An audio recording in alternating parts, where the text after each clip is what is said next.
પહેલાંના સમયમાં સત્યનગર નામનું એક રાજ્ય હતું જ્યાં રાજા ધર્મસેન શાસન કરતા. તેઓ ન્યાયપ્રિય, ધર્મપરાયણ અને પ્રજાને ખૂબ પ્રેમ કરતા.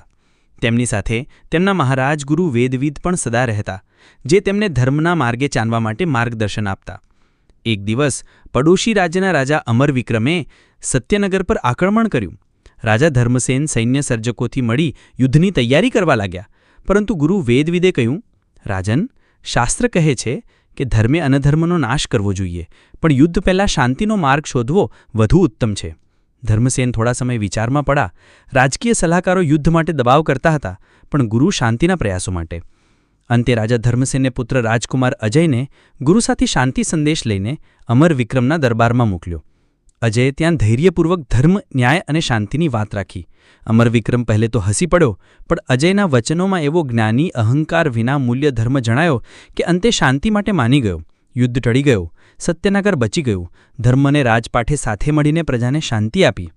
ધર્મ અને રાજપાઠ બંને મહત્વના છે.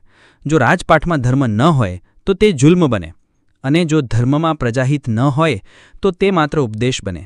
સાચો રાજા એ છે જે ધર્મના માર્ગે ચાલીને રાજ્ય ચલાવે.